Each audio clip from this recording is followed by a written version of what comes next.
Una cosa bastante buena que tiene el hecho de haber acabado recientemente un arco es que podemos sacar muchas conclusiones del desarrollo general de la historia, y entre todo esto también podemos incluir a los personajes, más específicamente a los principales, los cuales tienen que ir creciendo con el pasar de los capítulos hasta el punto en el que lleguen a su prime, por definirlo de alguna manera. Por ejemplo, Luffy eventualmente se convertirá en el rey de los piratas, y por lo mismo arco por arco se irá acercando progresivamente a este objetivo. Lo mismo tendría que ocurrir con el resto de la banda, vamos, que deberían ir desarrollándose poco a poco a lo largo de la historia hasta cumplir sus sueños, haciéndose evidentemente más fuertes en todos los sentidos en el proceso. Y eso me lleva a hacer este video, donde les evaluaré dicha progresión vista hasta ahora e iré posicionándoles del peor al mejor miembro de la banda según lo bien escrita que esta esté. Cabe resaltar, esto no tiene nada que ver con el poder que actualmente manejan los Mugiwara. Aquí evaluaremos qué tan buenos personajes principales son y tomaré en cuenta que estamos en una historia de más de 1100 capítulos. Vamos, qué tiempo ha habido de sobra para desarrollarles a todos y a cada uno de ellos hasta convertirles en personajazos. Pero ya habiendo aclarado todo esto, no le demos más vueltas a esta intro y empecemos.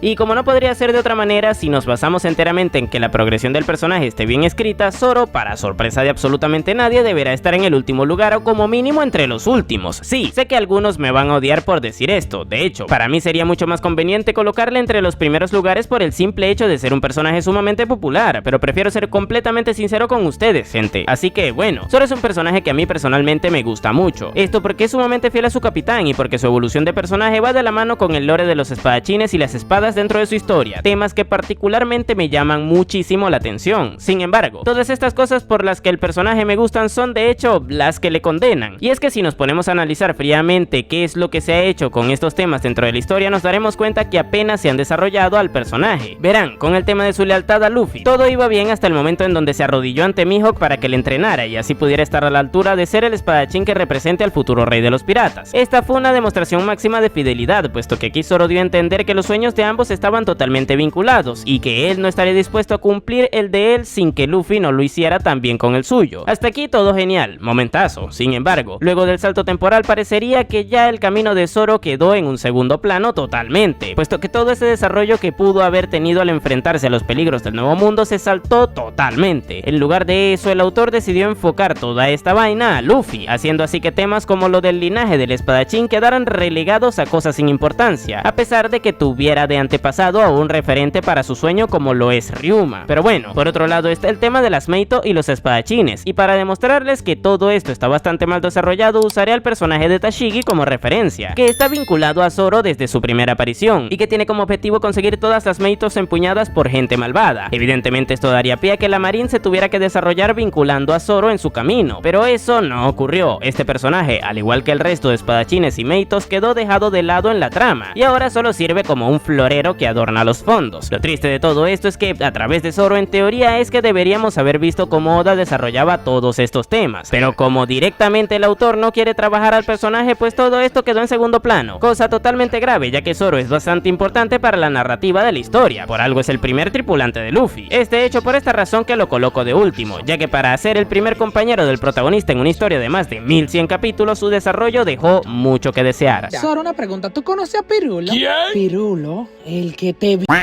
el cu...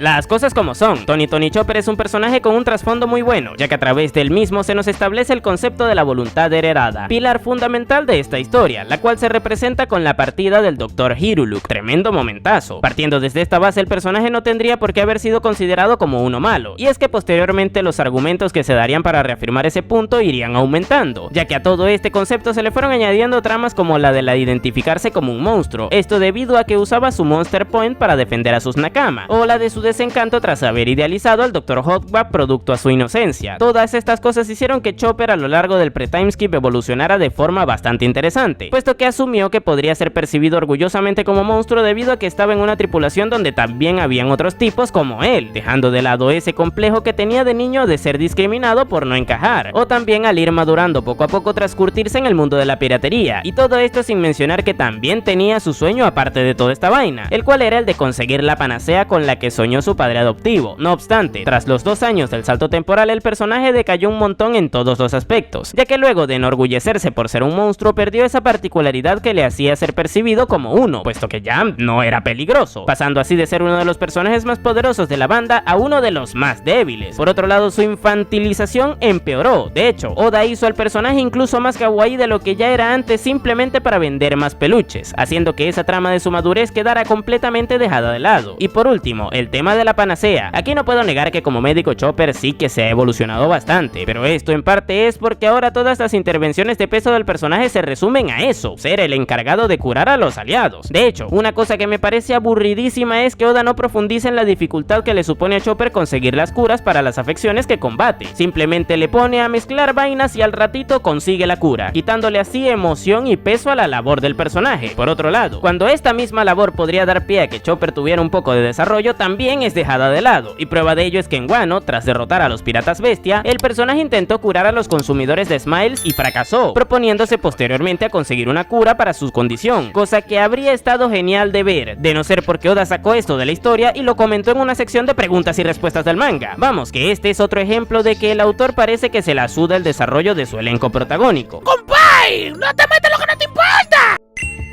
Pero ahora pasemos a hablar de Usopp. Este, al igual que los dos anteriormente mencionados, tuvo un desarrollo brutal en la primera parte de la historia. De hecho, a mi parecer, es el Mugiwara que más se desarrolló en ese periodo de tiempo, ya que pasó de ser un muchacho extremadamente inmaduro y cobarde a un tipo que no dudó en hacerle frente a uno de los peligros más grandes a los que se pudiera enfrentar cualquier pirata, un almirante de la marina. Todo esto para defender a uno de sus nakama. ¿No les parece que esto es algo que bajo ninguna circunstancia haría algún cobarde? Y es que a través del personaje Oda nos demostró que perfectamente se podría ser valiente a pesar de estar muerto del miedo. Esto en varias situaciones puntuales. La primera fue contra Shu, el Gyojin que derrotó en Arlong Park. En un principio Usopp pretendía dejar la pelea tras engañarle, pero luego recordó las razones por las que luchaba y continuó haciéndole frente. Más adelante en Enies Lobby estaba muerto del miedo por estar en esa situación, pero se disfrazó de Sogeking y a través de ese alter ego pudo apoyar a los Mugiwara, a pesar de que había dejado la banda previamente. Luego en Thriller Bark este se encargó de enfrentar a Perona, la tipa a la que ningún miembro del trío monstruoso pudo derrotar. En todas estas intervenciones podremos encontrar dos cosas interesantes. La primera es que Usopp actuaba muerto del miedo y a pesar de ello lograba sus objetivos de forma convincente. Y la segunda es que el personaje se valía de la estrategia para poder equipararse a la altura de los problemas en los que se metía su banda en general, demostrando así que era un personaje sumamente entretenido de ver. No obstante, todo esto cambió tras el salto temporal, puesto que pareciera que Usopp le resetearon hasta el punto en el que parece el mismo muchacho que vimos en la Villa Sirup, hasta el punto en el que le pidió a Nami que renegara del sueño de su capitán en Onigashima, a pesar de que él no lo hizo en una situación idéntica en el arco de Arabasta. Lo único interesante que se ha planteado en esta segunda parte de la historia con el personaje es que es un prodigio en cuanto al haki de observación respecta, ya que en Dressrosa lo despertó y fue capaz de ver a centenares de metros de distancia, y esto estaría genial, de no ser porque luego no se le vuelve a sacar provecho a esta habilidad del personaje. A día de hoy tenemos la promesa de que Usopp se desarrollará en Elbaf, cosa que podría pasar, como también podría que no. Recordemos lo que ocurrió con Zoro en Wano, por ejemplo. Pero como al menos tenemos este último clavo al que aferrarnos, tenemos más chance de ver un desarrollo interesante con él, a diferencia de los dos otros personajes anteriores, cosa que le vale para estar por encima de ellos. Dime, ¿a quién fue que tú le vendiste mi maldito perico, hijo de tu maldita madre? Pero escucha a Luffy, por favor. ¡Cállate, cuero!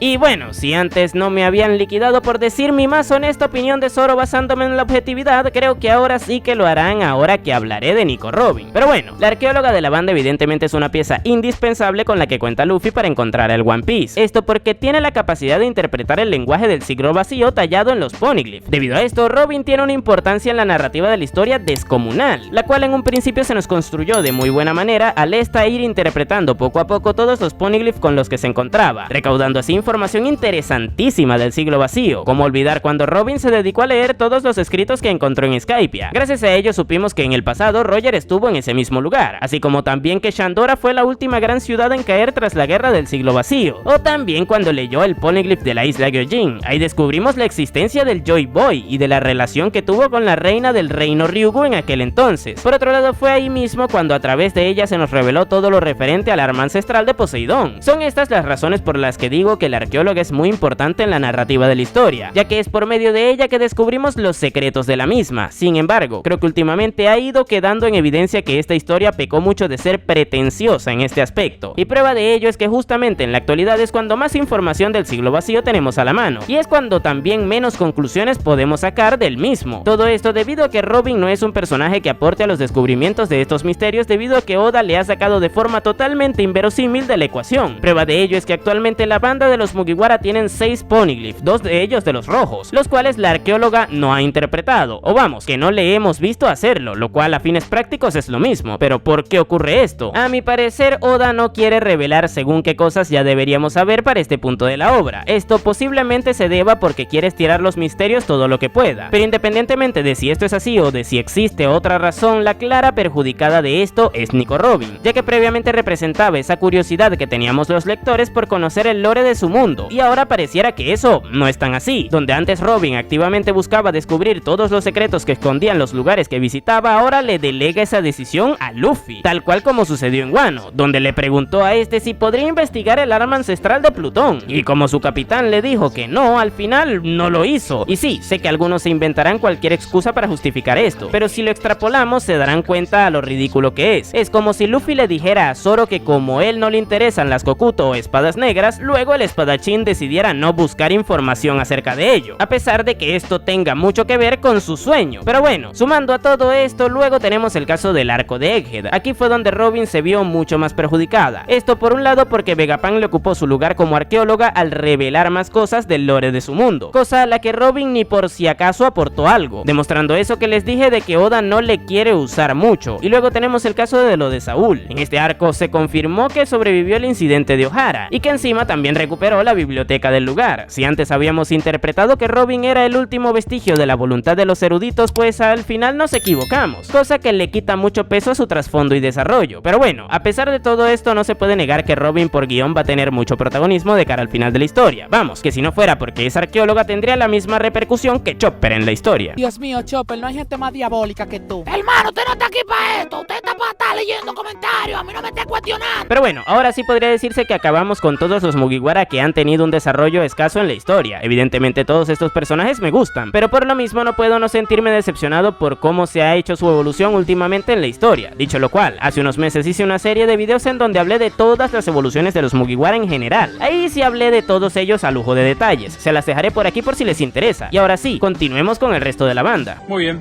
Bueno, Volvemos. dale.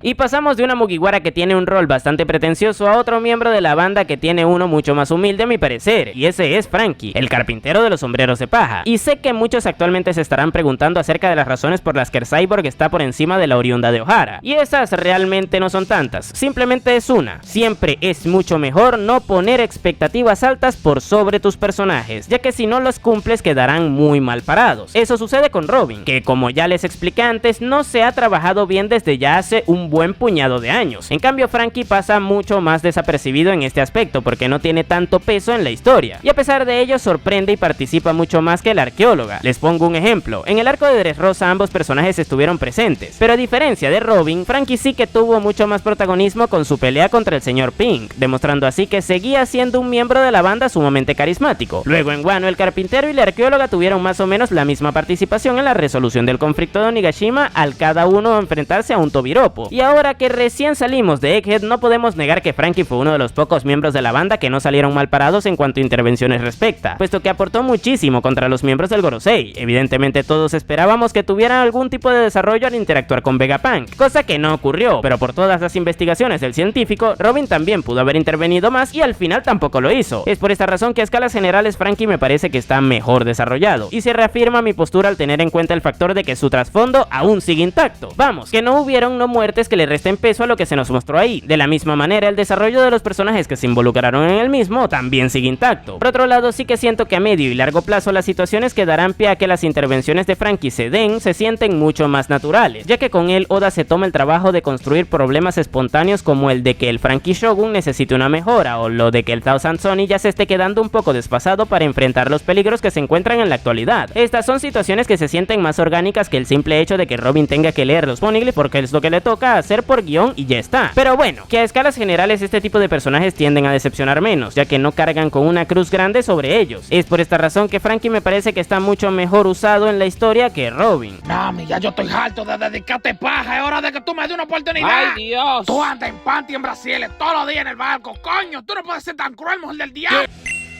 Pero ya si de personajes poco pretenciosos hablamos, es necesario poner a Brooke sobre la ecuación. Verán, algo que me encanta de este personaje es que, al igual que sucede con Franky, sus trasfondos quedaron perfectos desde el arco en donde se nos los mostraron, y a día de hoy, luego de centenares de capítulos, siguen estando intactos. Evidentemente el pasado de Brooke estuvo increíble, y esto no necesariamente porque sea el más trágico, sino más bien porque la forma en la que se nos cuenta hace que empaticemos mucho más con él, puesto que Oda supo plasmar a través de la narrativa de forma perfecta la soledad en la que cayó el personaje, y esto por supuesto que le suma puntos en general al músico. Pero bueno, con Brooke sucede una cosa bastante particular, y esa es la de que ha sido el miembro de la banda con menos suerte de todos. Esto porque fue uno de los últimos en adicionarse, cosa que evitó que estuviera presente en un par de sagas donde se trabajó muy bien a la banda en general, y esas son las de Arabasta y Water 7. Debido a esto, el pobre esqueleto se quedó siendo un personaje bastante más plano que quienes sí que participaron en ellas. Sin embargo, como buenamente pudo, se supo poner al día con intervenciones de peso en la historia, como las que tuvo en Whole Cake Island, donde copió los 3 poneglyphs que estaban en el poder de Big Mom, y luego prácticamente le desequilibró rompiendo el retrato de la madre Carmel, cosa que le condicionó por el resto del arco. Evidentemente esto nos sabe a poco tomando en cuenta que otros miembros de la banda han tenido muchas más participaciones, pero tengan presente que la mayoría de estas se dieron previo al salto temporal, y en este periodo de tiempo Brooke solamente estuvo durante 2 arcos junto a los Mugiwara. Estos fueron Thriller Bark y Shabondi, sitio en donde de hecho le separaron. Por esta razón sería injusto comparar su cantidad de intervenciones con las de Usopp o Robin, por ejemplo, quienes sí que han estado mucho más tiempo en la banda. Pero bueno, actualmente al igual que el resto, Brooke no ha tenido mucha participación. De hecho, cerró el arco de Egghead apenas habiendo hecho pequeñas cositas que facilitaron el escape de la banda. Pero como en general este personaje no ha decepcionado prácticamente en nada de momento, no tiene tantas penalizaciones como los anteriormente mencionados. Precisamente por eso creo que de momento es un miembro con un desarrollo y un uso dentro de la historia mucho más estable a mi parecer. Oye, Uso, tírame la pista. No se diga más.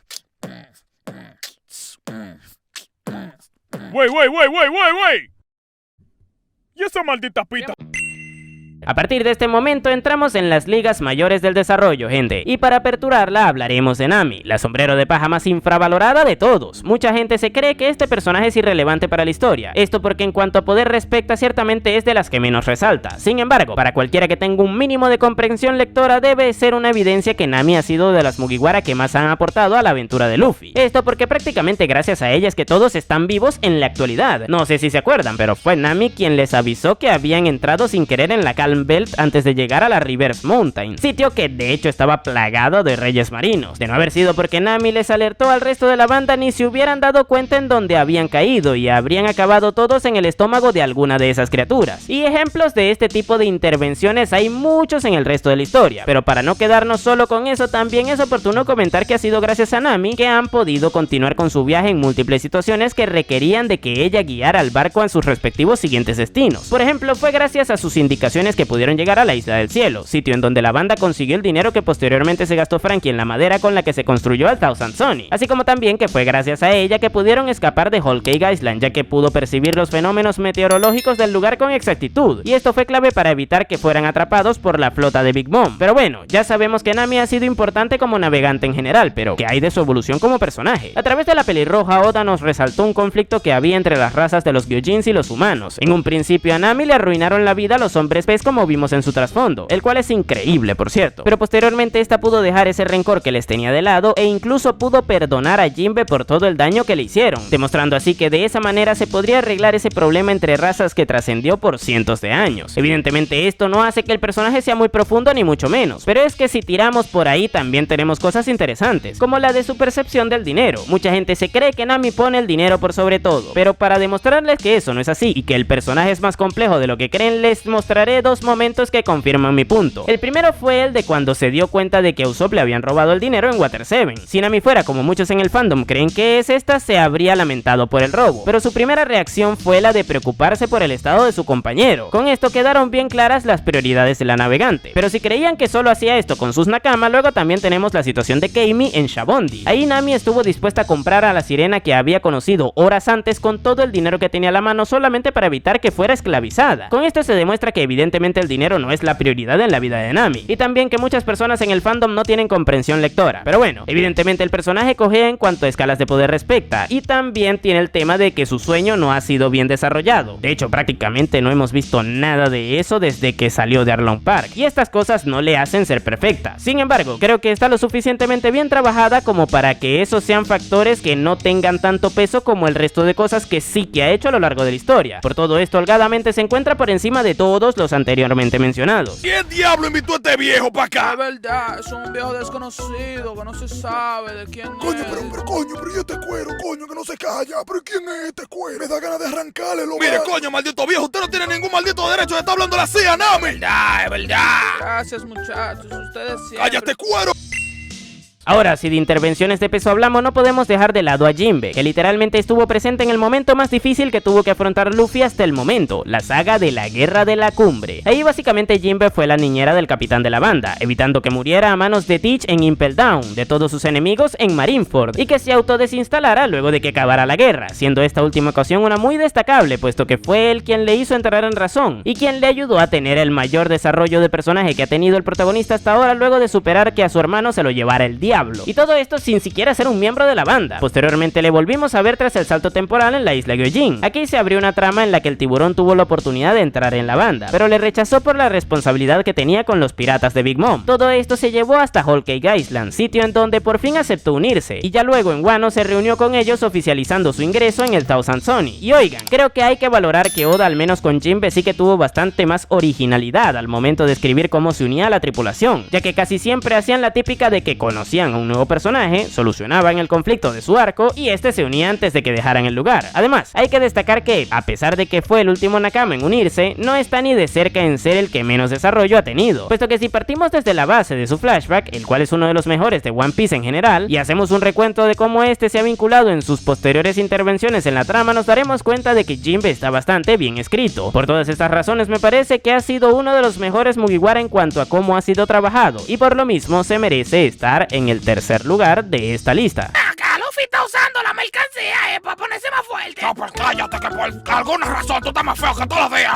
Pero maldito pecado del diablo, ¿qué es lo que usted me está hablando? Parece que lo inflaron, fue.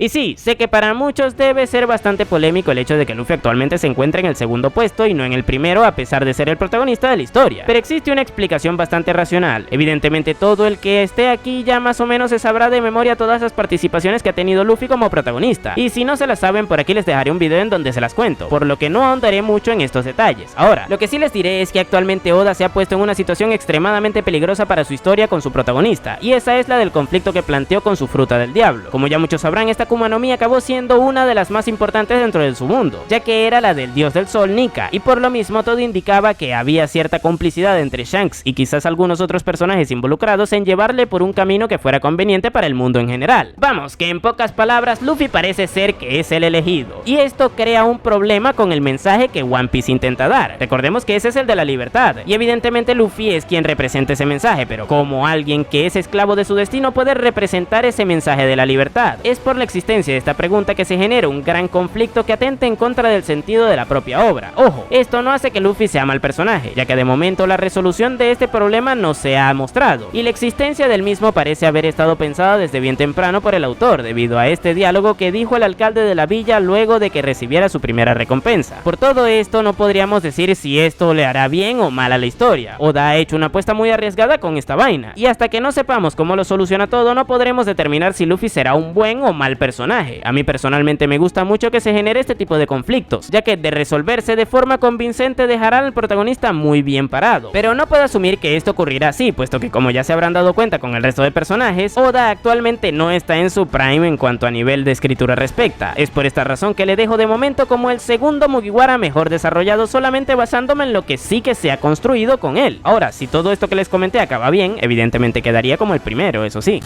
Palomo, mira, come ahí. Dios mío, pero qué maldito culo. Y ya habiendo visto a Luffy de segundo, creo que para todos está claro que Sanji está de primero, y la razón es simple: todo lo que se ha concluido con Sanji de momento ha sido increíble, desde su pasión por la comida originada por el apoyo que recibió de su difunta madre y que posteriormente fue fomentada y desarrollada por su padre adoptivo, pasando también por esa forma tan particular en la que percibe a las mujeres debido a que dos de estas fueron las únicas que le trataron con cariño en su niñez, y concluyendo con las distintas intervenciones que ha tenido a lo largo de la historia, las cuales han tenido mucha importancia y trascendencia en la misma, como la de solucionar los problemas que se le han ido presentando a la banda, así como también otras que han dado pie a que sus compañeros tuvieran intervenciones geniales al interactuar con él en según qué circunstancias. Vamos, que Sanji es un personaje que lo tiene todo: buen trasfondo, intervenciones de peso, un poder bastante resaltante dentro de su mundo y encima bastante desarrollo, porque sí, Sanji se ha desarrollado un montón luego de lo ocurrido en el arco de Whole Cake Island, y prueba de ello es que ahora sí que confía ciegamente en que sus compañeros puedan defenderle, cosa que no hacía antes de que eso ocurriera. Y sí, sé que muchas personas dirán que es injusto que Sanji tenga tanta pantalla en la historia tomando en cuenta que el resto de sus nakama no han sido tan desarrollados, pero les digo una cosa: esta historia ha tenido más de 1100 capítulos, y este es el tiempo suficiente para que todos y cada uno de los miembros de la banda tuvieran un desarrollo semejante al del cocinero, y no me van a venir con la típica tontería de que Oda les ha quitado pantalla para dársela a Sanji, porque bastante relleno nos hemos tragado en el manga en arcos como el de Egghead, Wano, Whole Cake Island, Dressrosa, Punk Hazard, Isla Gyojin, Thriller Bark, Skypiea y Arabasta. Incluso tuvimos un tomo entero dedicado a Longer Ring Long Land. No hay ningún tipo de excusa: todos los Mugiwara podrían haber estado al nivel de Sanji si se hubiera aplicado ese tiempo perdido en ellos, y el problema aquí radica en que Oda no quiere desarrollarlos, y por lo mismo de momento está por encima de todos en cuanto a este aspecto respecta. Se acabó todo, todillo.